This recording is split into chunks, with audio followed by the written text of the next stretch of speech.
Hello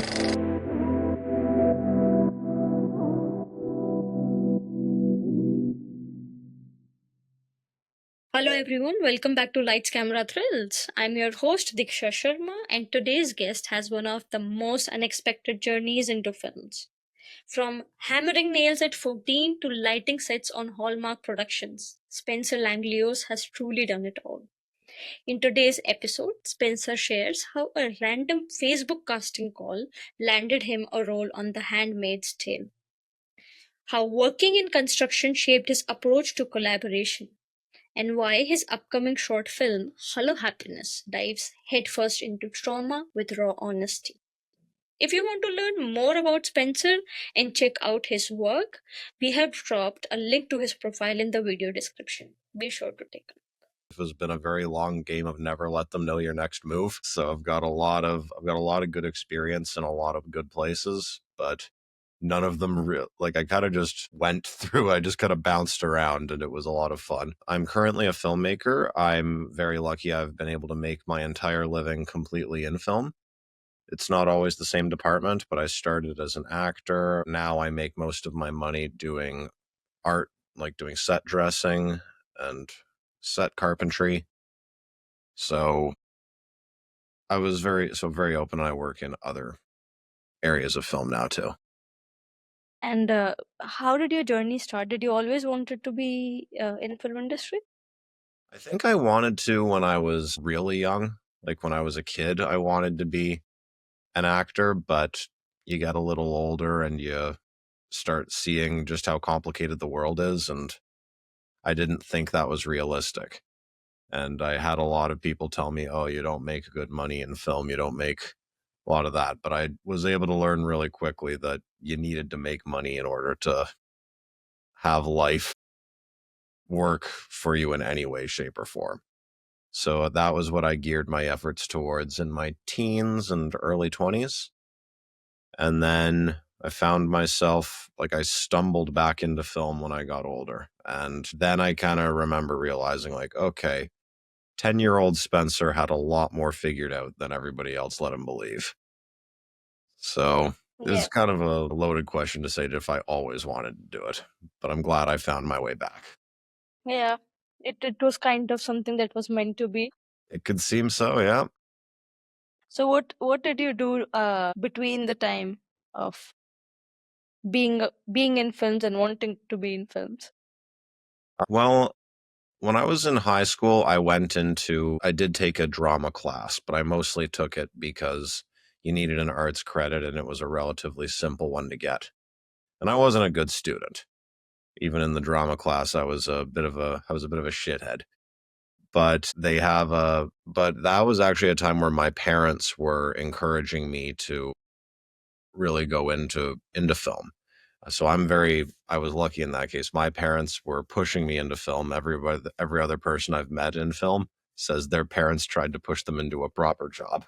But sorry, to answer your question, I'd been doing construction for most of my life up until that point, and it's something I still do periodically. It's always something I can fall back on. But I knew I understood business very well.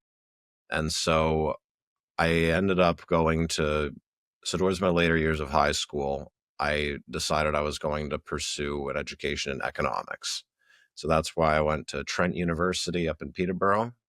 And I just kind of had it in my mind that it didn't matter what job I had, I wasn't really going to love it. It's very difficult to find work that you enjoy. And when I was a kid, work was just stuff that needed to be done or that I was doing to make money. And so because that was as far as my understanding of the world went, I just put my efforts into that. And when I graduated, I just finished my degree in economics. I ended up back in construction or building maintenance and things like that. And I realized, okay, having a degree by itself doesn't really do much for you. People would ask me, what do you like to do? What do you do that? I'm like, I don't like doing anything. I can do lots of things. I'm very capable, but I don't like doing anything. And I grew to learn that when you're going out into the workplace, it's very important to have a set of problems that you either are better at solving than everybody else, or you at least in semi enjoy fixing, because someone who's offering to pay you doesn't want to have to supervise you. They don't want to have to watch you very closely. They want to say, what environment can I put you in to just let you do your thing? And we can do that in a way that it benefits both of us. But I didn't understand that, and it's something that I don't think anyone would have been able to explain to me had I not experienced it. And you said you started with construction, right? And you started pretty early on when you were like in your teens. Yeah, well, even earlier than that, I remember when I was 9 years old, I wanted something from my parents, and I asked them for money. And they said, well, you want money, you got to go get a job. I was like, I'm 9 years old. How do I get a job? And they said, well, it's winter right now. Go outside, go next door, ask the neighbor if you want to shovel their driveway for $10. And so I was like, okay, fine. So I went out and did that. It only took me 20 minutes. And I just realized, you know what? There's another house next door. I kind of just kept doing that. So from the time I was 9 years old, I knew how it was to work, and I understood how to get a job. Not that I enjoyed it, but something that I knew was within my repertoire of capabilities. And yeah, as I got older, people just saw that I could work, and they got to know me as the guy who was always working. And so they started to hire me for more and more complicated jobs, which went from, shoveling driveways, mowing lawns to, oh, we've got this pile of gravel that we need moved. So we'll give you a wheelbarrow and a shovel, and you can start doing that. We need a ditch dug so we can lay cable or we can lay something else. So there's a shovel and work at that. And the jobs just got more and more complicated till eventually, yeah, as you said, I was doing construction. By the time I was 13 or 14, I was working on people's cottages. I would build decks. I would build, whenever we had to gut a building, I'd be the one ripping down the drywall and taking out rotten insulation, putting the new stuff in. It was probably sounds very impressive now, but at the time it was really just, okay, there's a problem. What are we doing to fix this? And over time, I ended up with a bunch of skills. And what were you like? What were your thoughts at the time when you were in construction? Did you ever feel like, okay, this is fine, but I don't want to continue doing this? There's something Yeah, there. Yeah. yeah, I think so. I mean, I definitely enjoyed construction. I use this line in my writing sometimes because I write quite a bit now. One of the first things people forget about being a kid is how badly you wanted to be an adult. And so when I was in my, early teens and late teens, I really did love the idea that I was fitting in with a bunch of grown men. Like I loved showing up to work early in the morning, and then we'd work all day, and at the end of the day, there's this blue collar shit talk. There's a general abrasiveness about everybody there, but you all kind of have it. So there's a element of camaraderie that comes with it. It was all very nice, but yeah, I also started to realize that I was fitting the category of grumpy old man very early in my life.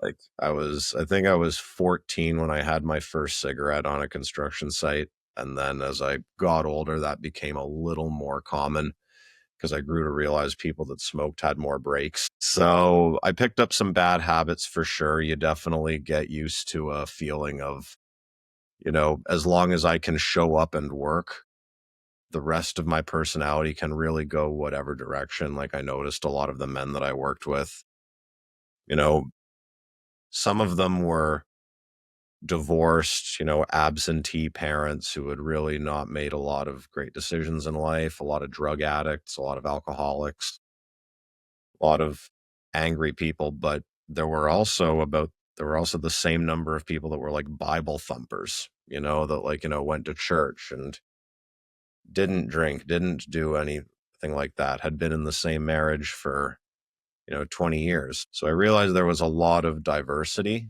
and your personality didn't need to be attached to that. But I did notice that with myself, I just happened to be the kind of person that resonated more with the ones that were a little less put together. And I do remember thinking at one point, like, how many years can I keep doing this for? And when I was 19, I think was when I had that aha moment of being, I showed up to work one day and I just realized, wow, I've actually got 10 years of work experience behind me and my job looks no different. So do I want to do the same thing for the next 10 years? And that was kind of where I had my, not epiphany, but that was where I had my turning around moment. I need to do something different if I want to get different results. And what did you end up doing? Well, that was where I went for economics, but I think I've gone over about how I bounced around for a little bit after that because that still didn't work, but it was at least something different. Then I stumbled into the set on the film industry, and that was where I kind of started to think, you know what, maybe I could do this. Maybe this is a part of society where I actually can build my life. Right. And the filmmaking is always like evolving, changing. So that's kind of different than construction, I would say. Yes, definitely. Construction hasn't changed much in the last 60 years. So, how did you get your very first chance in filmmaking? How did you stumble upon that? I love this story. So it was just after I'd finished my economics degree and I was back in construction for a few months. I lost that job.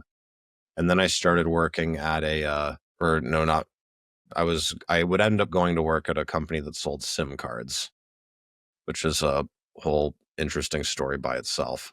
But in between those jobs, I was living at a friend's house, sleeping on his couch in downtown Toronto around the Church and Wellesley neighborhood. And, I'd recently been fired, so I was smoking in the middle of the day. I was just baked. And I was on my laptop, I think I was cruising through Facebook, and I saw open casting calls. And so I decided, you know what, why not? I don't have anything else going on. So I clicked on it. It was asking for a whole bunch of information. Look through it. It's not looking for my credit card. It's not looking for my SIN number. It's not looking for any information that's very vulnerable. They want to know my in-stem size. In-stem. Yo, Andre, what's the in-stem? Yelling at my roommate. And he worked at a tailor shop, so he pulls out a measuring tape and he was able to help me get all the measurements that we needed. They sent me back another email asking a few other questions. I looked through, still nothing too personal. And then they sent me another email saying, you're booked, be at this place this time tomorrow morning. And so I got down there. I got down to this big abandoned looking warehouse. Like if I was a woman, I definitely would have been very scared to be where I was. And to make things even funnier, the parking lot was almost deserted, except, well, no people, lots of cars, but no people. And then this angry looking Indian man who's covered in tattoos and has a beard coming down to here comes out of this rusted, sketchy looking door. He just goes, "Are you here for the filming?" And I go, "Yeah." He goes, "Come in this door." And against my better judgment, I went in, but then it was an actual set inside. And that ended up being the set of Handmaid's Tale that we were shooting season 3. And that was my first day on set. I had somewhat long hair. I remember they sit me down in the chair and they're just like, "Here, are you okay if we cut your hair?" I'm like, "Yeah, sure." They said, "How much are you okay if we cut off?" And I jokingly said, "Well, you can shave my head if you need to." And the artist just went, "Sounds great." And I just go, "Okay, hold on. Wait, how many other options do we have here?" But yeah, I got a free haircut out of it. And I realized they give you food, they give you coffee and whatnot throughout the day. And they dressed me up as a SWAT officer, and then they handed me a rifle. And I'd grown up around a few guns. So I remember I pulled back the breech and I was able to look down. I could see the light at the other end of the barrel. So that's how you know it's a real gun. And I could see the boring on the inside of the rifle. But I just thought, this is a lot of trust to hand someone that applied on Facebook. And yeah, That was my first day ever on set, and I fell in love. That sounds like a very interesting first experience on a film set. I don't think that's typical, but I don't think so either. yeah, I should also clarify that was background that I was doing, not a I wasn't a stunt performer. It's not that easy to get into stunts.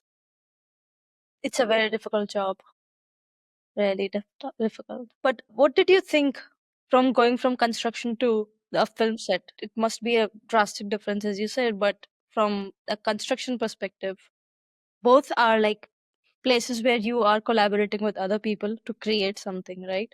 Did you find any major differences? So honestly, there's so many differences. I'd argue it's a lot more different than it is the same. It's the same as in a lot of times you really do just need to be the person who's available, who shows up and works. Like showing up, being there on time, it makes all the difference. Construction, film, you're 10 minutes late. You're actually affecting a dozen people's jobs. So it's just a general good work skill showing up on time, but it's amazing how many people I see in the world today don't have that skill. But in the ways it was different, I'd say it was a little more jarring for me. See, I grew up working in either by myself or with, 5-person companies, smaller construction companies. And so there, everybody kind of did everything. Like you needed to have skills that could make you do everything in order to stick around there. You constantly need to be adapting and doing new jobs. The film industry had almost the opposite. Like there you have people that have a very limited job description and they do not step outside of that. And because of all the rules and there were different unions. That was something else I found interesting. Like I'd had brushes working alongside union people in construction, but there it was kind of one union that they all worked within. I know that electricians and plumbers had their own unions as well, but it was strange for even though it was strange for me to see back there. But now in the film industry, I saw we have an entire department dedicated to the lights, and the light guy cannot touch this bin because this bin belongs to art department. Like that was a real adjustment. And even when I was in background, I remember by the we were down by the lake, down by where the current Netflix studio is. The Hearn plant, that was it. And they had these tents out, and there was a very windy day, so a piece of the tent had broken off. And I kind of pointed it out to the AD, and I was just like, here, if you get me a piece of wire or something, I'll get up there and fix it. And they said, no, that's not your department. That's somebody else's department. So even though it was only going to take me 5 seconds to fix it, if we could find someone on set who had a piece of wire, and they were everywhere, it was the fact that fell into someone's department was a little weird for me. I'm used to just handling whatever comes my way. So definitely an adjustment right there. I think they're similar in the way that as long as you can show up and work, you can have a whole range of personalities that fall within that. I would argue in film, there's a much wider color spectrum of personalities. You've got people that are a little more flamboyant. You've got people that are a little more goofy and loud, which is fine. It is enjoyable. I'll take that over, out of control drug addicts, but some of those are on set too. So they were very different. And it was strange because in construction, you're usually building someone's house. You're usually doing something that an element of someone's lifestyle is dependent on. And in film, it was much lower, stakes because, at the end of the day, it's a movie or it's a TV show that you're working on. The world's not going to end if it doesn't happen properly, but you might not work again if you don't do it properly. So the stakes are different. The lifestyle that comes with it is different. And the personalities that can survive in this industry are different from the ones that survive in construction. Yeah, I also previously you said something about the use of language. On a film set, the way people speak is, I would say, much more polite. as you said, is compared to like on a construction site? Was it also a big adjustment that you had to do? Yeah, it was. I actually found it was kind of refreshing. One of the things that I remember jumped out at me on set when I was first close enough to hear the ADs and whatnot was they actually sounded a lot like they were in the military. Like they had a standardized way of communicating. If you say, if anytime they get asked to do anything or anytime people talk to each other, they almost always say copy at the end of it. And I just found that so efficient. Like, I definitely was imagining that there was a time when filmmaking had just become an industry, that someone who was, a war veteran or whatever and decided that they really liked that management style just came in and implemented that. It's that same communication, and everyone just thought, hey, this works. Let's not change it. But it's not like in construction where, hey, I'm coming down there, follow me or whatever. Like, there's so many ways it can be interpreted, and you need to know the people you're working with to understand how each of them sounds to make that communication work. But on set, it's very like, I need this copy. There's no room for misinterpretation. And, people are still very foul mouthed on movie sets. People still make all kinds of jokes. I think that, yeah, there were definitely a few times where my construction sense of humor came out on set and it landed me in some hot water. Thankfully, I was usually surrounded by people that understood that I didn't mean anything by it. Like, they understood it was just me. But I'm smarter now and I've kind of learned more to navigate around people's sensitivities. Talking about the military thing, it reminds me of my very first episode. And that person was from military and then he started acting and he said the exact same thing that you said, that it requires a lot of discipline. Even artists have to be disciplined to make art, right? Yeah. If you can't be smart, being disciplined is a close second. Yeah. And I think when you're working in such close proximity with so many people, you need to have that so that everyone can work together, things run smoothly. But this was your very first gig, very first time you acted. How did you continue doing that? Because the first time it feels like, okay, this was something, a new experience, and you feel like, okay, this is it. How did it continue? So I was very lucky. I think one of the assistant directors on the set was trying to start up his own casting agency. So he did something that he probably shouldn't have done. He took down my email, he took down my contact when he was signing me in.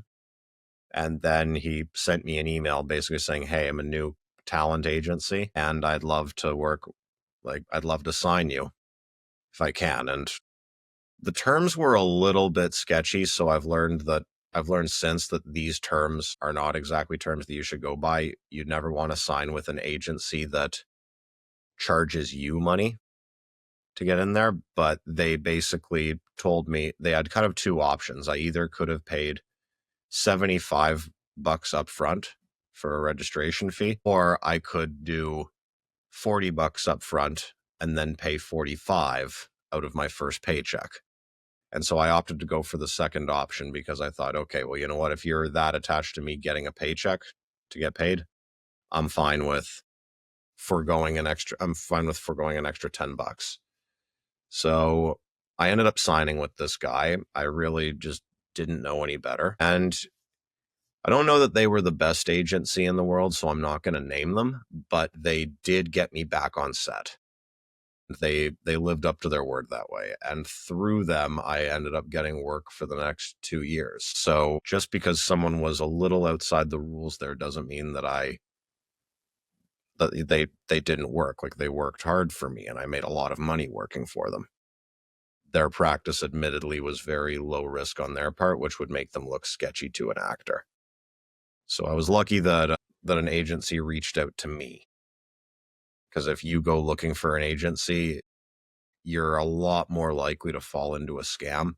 It's very difficult to find a reputable agency if you don't have friends in the industry that can have actual experiences with people that are signed by them. But honestly, I lucked out in that respect with the people I met. So you would suggest if someone is going towards this direction probably should be careful of Yeah. Well, scams are going to appear anywhere where people are looking for hope. Anytime there's a natural disaster, scam agencies are like scams will usually come up in the first couple of options for donating to those causes. So scams are always going to appear, and it sucks that artists are often the target because it's not like we have a pile of money. But the more time you spend around things, the better off you are. And I've kind of narrowed it down to a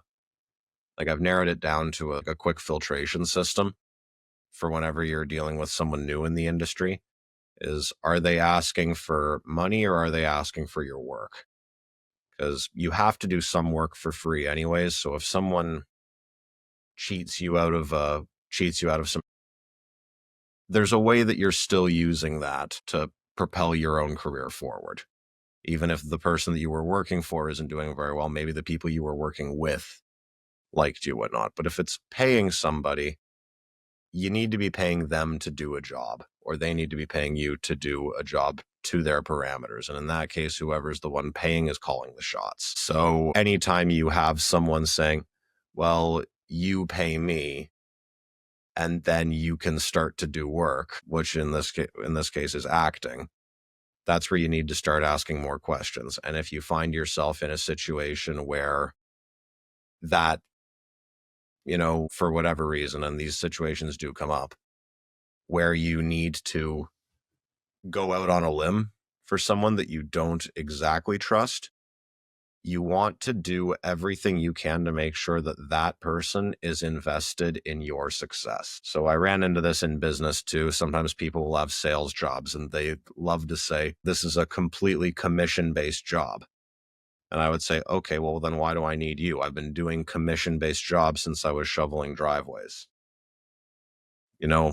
Why do I need, what are you providing to me?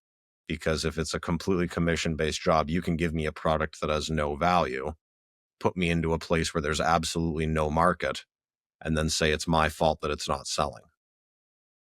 You want to make sure that whoever you're working for, film or otherwise, is just as invested in making sure that you're going to do your job well and look good as you are. So That's a anytime. very valuable. Yeah, that's a very valuable advice. Yeah, especially starting out. You're young, you're very enthusiastic, so you take any opportunity that comes your way. But these are very useful tips for sure. Yeah. And no matter how smart you think you are, it's important to remember, no matter how smart you think you are, there is always a liar out there that is smarter than you. And they only have to be smarter than you once. So just because somebody screwed you over doesn't mean that you're dumb. It doesn't mean that you're not. It doesn't mean that you haven't done your job. If anything, you should almost be a little flattered. It took that level of skill and manipulation to get past you. And you can learn to have that happen less in the future. But I think it was Oscar Wilde, one of my favorite writers, who said the easiest way to learn if you can trust somebody is to trust them. And that's never going to change. If that means you get burned once in a while, that's just the nature of the beast. It's very true. Moving on, there was also a time where you were doing a job while also looking for a film gig, something on in that area, right? And there was an overlap where you had a choice. Do you want to continue working in an office, a daytime 9 to 5, or be on a film set? Do you want to talk more about it?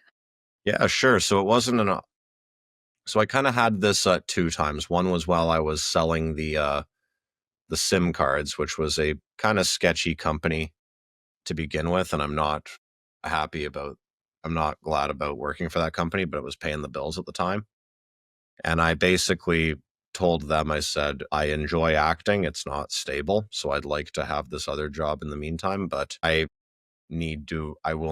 be several times where I say, I just can't come in tomorrow because I picked up a casting for that day. And so that job, believe it or not, was more okay with it. It was the other things they were doing that got between us. But I think the time that we talked about before, and that you're referring to as well, I was working at the factory during COVID.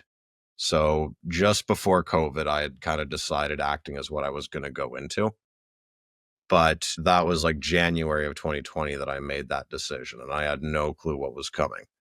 Everything shut down, at least in Canada, on, I think it was March 10th. So I had done I'd done a couple of film gigs. I think I'd worked 7 days that year, and then we go into lockdown. A couple months after that, filming still hasn't opened up. I ended up taking a job in a factory up in Newmarket. And it was fine. It was kind of mindless work, just swinging a hammer all day, nothing I didn't know how to do. And they were used to a lot of very high turnover. So I love telling this story. They were used to firing people for like almost no reason, but I very quickly established myself as one of the hardest workers there. So my foreman didn't like me very much, but he told me this when I ended up asking for my time off. He goes, "You're a pain in my ass, but fuck you work. You know how to get things done." And so they tried to use some language in the contracts and whatnot. Like because I was hired through a temporary agency. And then the factory decided to keep me. And so they hired me on. And when I was 5 months into this was when the film industry opened back up again. And that was where I got called for Guillermo del Toro's Nightmare Alley. Bradley Cooper was on set. This was the biggest movie that to this date I've ever been on. And I went and told my boss, I said, "I think I'm going to need some time off," because at the time they had booked me, it was like 2 or 3 days a week for the entire month of October. And then there was a few days in September and November as well. And I asked my boss, "Okay, I need this time off." And he just goes, "Well, you're in your first 3 months of being employed by us, so it doesn't look good if you take that time off." And I said, "You hire and fire people here like it's a revolving door. So if you're telling me that it's this minimum wage factory job or working on set with Bradley Cooper, I tell you which one's going to win right now, and it's not you." And they ended up, it's probably not the best response. So anybody who's watching this that's looking for advice on how to peacefully leave a job, that's probably not a good story to follow. But the higher ups of the company did like me. And so they said, "Yeah, give us a call back when you're done your film work and you can come and have your job back." And I said, "Amazing." And it is now 2025 and I have yet to call them back. That sounds like a good sign. Yep, it means that film work has kept me afloat for all this time. So, That's what we want. mhm. But pandemic really affected the film industry, right? As you said, for you also, you had to find other work until the industry resumed. How else do you think it affected your work in the industry during that time and pretty much afterwards as well? Yeah, so very interestingly, the pandemic actually really helped me in the film industry. So I'm definitely very lucky. I only had about 8 gigs working on set before the pandemic locked hit down, so I might not be the best person to ask about it. I was still new at the time then. But yeah, the only real differences I remember is that in holding, so whenever we were working, because I just did background, whenever they had us sitting and holding, we were usually very cramped in there. When there was a craft table, there would be things like a jar of peanut butter and a knife that anybody who wanted it could just kind of go up and scoop, put it on there. And then when the pandemic happened, suddenly everything really changed. Now there needed to be a lot more space available to have all these actors so they could all stay 6 feet apart. They'd have the folding tables out, and then they'd have one person seated at each end of the table. And that's just where you had to stay. You could talk, and you had to be wearing masks the entire time too. A lot of people were very angry about the mask mandate, and you saw People, there were some people that refused to wear masks in the beginning, and then you had others that wouldn't go near people unless they were wearing a mask. So we saw problems from both sides of that. The pandemic itself really just stressed people out. But the way I think it helped me is that before that, I remember I got a phone call once from my agent at 9 o'clock at night asking if I could be on set for 7 a.m. the next day. So it was very last minute, very thrown together. The pandemic meant that the film companies now needed to call us earlier. They needed to book us days in advance because in order for this to have valid COVID tests and be sure we didn't fake it, we had to go in and test. And these were in the days before we had rapid tests. So it would take them a day or two to send it down to Dynacare or whatever lab they were using. And then you would get tested. I remember yeah, this was only when testing was when they had it down to 3 days. So it made it a lot easier to organize your life. It sucked at times too, because, I could get call if I had a COVID test. Sometimes they would put the COVID test in the middle of the weekend, and I would have wanted to go up to my cottage, but I couldn't because I had to be there for this COVID test, which took 2 minutes. So it adjusted right there. The way that I think it helped me the most is that the first job I ever had on crew behind the camera was a COVID supervisor.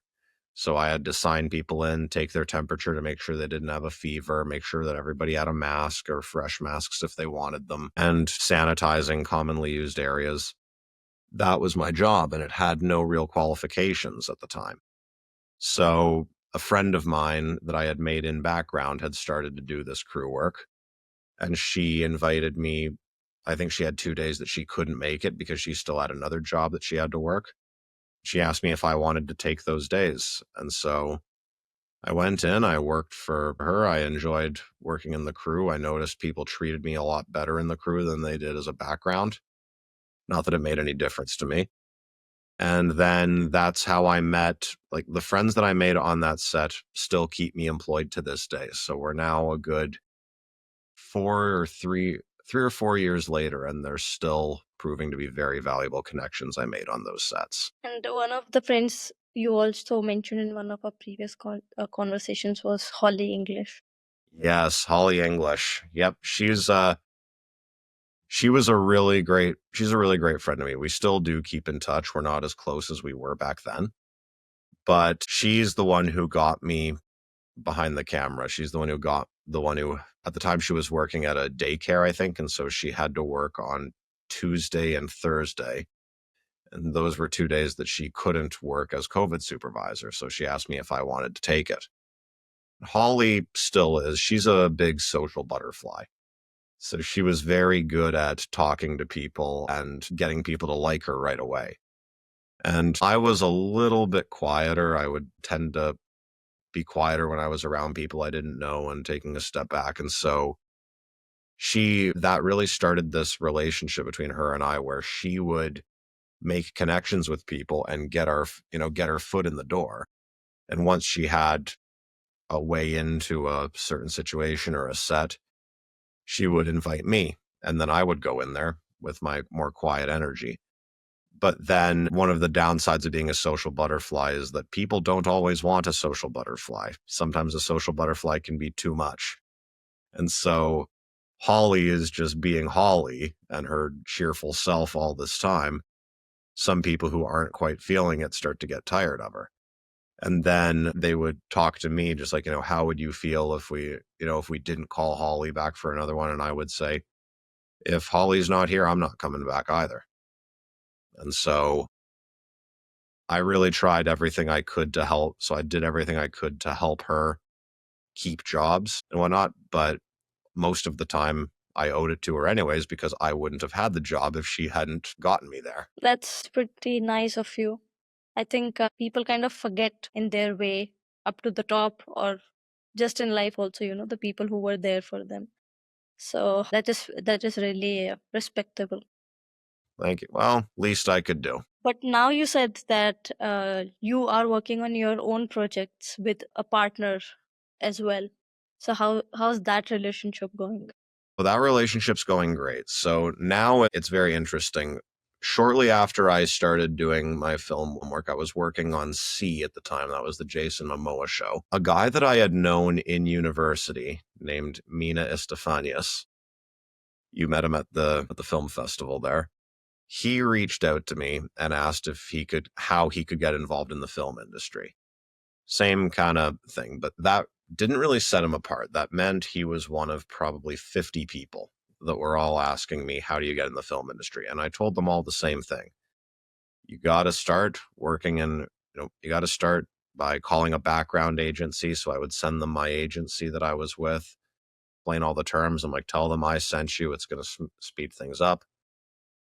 And I would call my agency afterwards and I would ask, how many of these people actually called and followed through.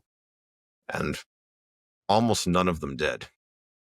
But Mina did. And he also took the time to message me being like, oh, thank you so much. I'm doing my first gig tomorrow. So that kind of opened a dialogue between Mina and I. We had known each other for about 6 years prior to this, but we weren't really friends. We just kind of knew of each other. And then when I put together my first ever short film, it's now on YouTube. It's called Demons from the Past. I had no clue what I was doing. I just knew I wanted to make something. I called Mina and I asked him if he wanted to come work with me. And that was kind of his first experience working on the crew. I made him production coordinator. He had no clue what he was doing, but he tried his best and was very enthusiastic to help with everything that he could. I gave him a role as the dead guy that we find in the film. And I think it was a few months after that, Mina called me and said that he was starting up his own production company. I thought that was ambitious. I've worked on one project with this guy, and every other person in the film industry has their own production company. And there's a reason for that as well. But most of them don't last and they don't add up to anything substantial. But as time's gone on, I've realized Mina really has the ability to keep that going and he can really keep the morale of people up for a sustained period of time. We've now done, I think, 15 projects through his film company, Insta-Famous Productions, and it's growing to be a reputable firm. And I'm really proud that he asked me to be a part of that. Now, I don't think I could make a short film without Mina. He has a level of organization and diligence that I just don't have. I'm a lot more fly by the seat of my pants. And Mina's the one who really keeps it all together. So without Mina, the glue of it all really falls apart. In a weird way, I've switched positions with Holly. Now I'm the one who's getting us interesting situations, and Mina's the one keeping us there when I do things that don't sit right with people. That's interesting, right? People don't know what talent they have, and someone just shows them, a window, and then a door opens. It's very interesting to me how that happens. And also how your situation changed, Yeah. how you became your friend. And, I think that circle of life, you learn from someone, and then someone learns from you, kind of like that. Everything's cyclical. It's got a cycle to it. And I guess the key thing to take away from that, I feel like this is just valuable to have in the podcast. Having friends and having connections that are very different from yourself is going to only bring you strength. Surrounding yourself with yes men or yes people that will make you feel like you're the smartest person in every room. Those aren't the friendships that help you grow. Those aren't the ones that are going to help you get to places that you haven't been before. You need friends that are different from you, have different skills, have different values, different outlooks. And as long as you both, just talking in terms of two people right now, as long as you both value the relationship you have with each other over whatever situation you're in, that can work very well. It's when people start, I've started using the term betting the friendship. It's when people start betting the friendship in order to get another person to do certain things. That's an abusive tactic no matter what industry you're in. You're throwing a lot of reality bombs towards us today. Sorry if I'm too real. That is what we are here for, right? There are a lot of things that you said that made me really think like, yeah, yeah, you're right. I never thought of it in that sense. And especially coming from you who has been at so many different spaces, I think it's really valuable, insightful in terms of how to lead life, I guess. Well, I don't have it all figured out, but I can talk about the parts that I have. Also, talking about the projects that you did through your friends, your production company, some of the projects were independent, but you also worked at some of the Hallmark projects as well. Am I right? Yep. So the Hallmark production. So I haven't done any Hallmark movies through InstaFamous, but I've made a lot of my money through Hallmark, like through the Hallmark movies. Working for my boss, her name's Sarah Lang, and she's a brilliant production designer. And yeah, with her, I work mostly in the art department. The art's never been my favorite job to do on set. It's very stressful. It's very fast paced. There's a lot of items that need to be organized in a very meticulous way, which I find is something I've never been very good at. But Sarah would keep hiring me because I could drive big trucks, which are intimidating for other people to drive, and we had to drive a lot of them, and because I could lift very heavy things. So there's a lot of heavy lifting that needs to happen on set too. And I've got a somewhat creative eye too, so I can help with dressing and things like that. Okay, I apologize. I forgot what the question was. What was the difference or the similarities you found when you were working independently or through like Hallmark projects? Oh, okay. So when you're working independently, you've definitely got a lot more freedom. You can make a lot more of whatever you'd like. You're open to experiment. You can choose on smaller crews. You can usually get to know people a little bit better. On a larger crew at their Hallmark movies, they're kind of a double-edged sword because they're really not very innovative, I find. You have to get creative with how you can solve some problems. But generally speaking, the plots are all very similar.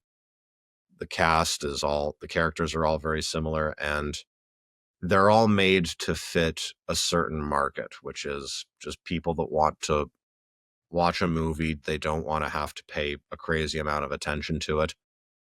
And they want to walk away feeling okay. Like, I know there are certain rules in Hallmark films. You're not allowed to have addiction of any kind. You can't have a homeless person as a character in a Hallmark movie. You can't have a character that's suffering from a disease. Like, you can't have anything that would remind an average person what their problems are really like. So it's all very formulaic, and I don't find it is great for people that are very creative and like to show the best of what they have, because you're trying to work within this very narrow formula. The good thing about Hallmark movies is they make a lot of them. Hallmark probably cranks out 25 movies a year, all made for TV stuff. They employ crews of anywhere between 50 and 100 people. So, and the actors that tend to work on those, they tend to use the same actors over and over again. So it's one of the closest things to steady employment that you can find in the film industry. But I prefer to work on smaller projects. I'm hoping one day they can be bigger. Hoping I can use these shorts that I'm making to get funding for much larger projects, and then make movies that people actually sit down and really want to focus on and enjoy. That takes me to my next question. What are your upcoming projects? What are you So working? yeah, the big project that we're working on right now, and it's just because we've got so much we've got so much riding on this one, is our upcoming short film called Hello Happiness. And it's a very dark story about a young man growing up dealing with the after effects of sexual abuse. And I've had lots of friends and lots of people in my life that have come forward to me and told me that certain things have happened to them. And it's like I always just found the way it psychologically shaped them is strange. Like even the ones that have gone to therapy, that have put in the work to heal. A friend of mine, I remember him breaking it down for me, saying therapy, like going to therapy is better than not going to therapy. But at the end of the day, therapy is not going to fix your problems. You're still going to end up with flashbacks. You're still going to end up with struggles with intimacy and whatever you have. But you just now know how to not let those individual things ruin your life. It's not that you stop feeling them. You just are suddenly aware and you can control the ripple effects of how it goes. And so this short film is what happens when a young man who's kind of come to terms with that decides to just kind of stop trying and goes into what emotion he's feeling, even though he knows it's not going to get him anywhere. So we're planning to use that for. So the short film's called Hello Happiness. It's a 6-minute film that we've got that combines a few elements of the feature. And then the feature is called The Farm, which I'm currently seeking funding for. And if this short film, Hello Happiness, works out well and it places well with the film festivals and gets the right kind of attention, we can hopefully use this in order to raise enough money to do a feature by next year or the year after that. And you would be focusing with this film more on acting, directing, producing. What would be your role like? This one I will be acting in. I will be the main actor. I'm bringing in my old boss, Sarah Lang, the one who's employed me in the art department. She's coming in as director. Mina is the producer on this, and we've got our good director of photography, John Mark Hamilton. We've got a really good team on this, but I'm using it as a way to focus on acting. When the actual feature comes out, I'm hoping to take on more the directing role, but we will see where the things go. I care at the end of the day more about the story than I do about the people making it. It sounds like an interesting project and seems like needs attention. I think as a society we need to think about these things as well. Well, if you had one advice for yourself when you were 19, or if you could meet your 19-year-old self now, what advice would you have for him? Don't smoke weed. Yeah. Oh, honestly, by 19, it was still a little late for that. But I'd say the best advice that I think I would give 19-year-old self is I would say acting's not as dead end of a road as you think it is. You know, your parents were right about that. Wrong about a few other things, but they were right about that. Finding work that you enjoy is cheaper money. You know, minimum wage is minimum wage, but if you love what you're doing, the hours pass faster than if you're doing a job that you hate. And that's something that I don't think I understood at the time. I would tell myself, really remember the people who have been there for you. Don't take that for granted. I feel like that's something that it's normal for not to fall out of vision for 19-year-olds, but I'd emphasize that. And I'd just probably tell him to look at acting seriously, get started now, because by the time I got into it now, the industry is shifting so much, and it's shifting in a way that nobody has seen before, with the threats of AI now coming in, with like the entire film industry is working on an honor system right now, which people all have varying degrees of actually believing in. And we're lucky that it's like that for now, but I'm hoping the commercial powers and the unions, I'm hoping all of them find a way to exist in harmony. But if I had started this 5 years earlier, I would be probably a lot more established and I would have an easier time cementing my future in it compared to being the person who's now still up and coming.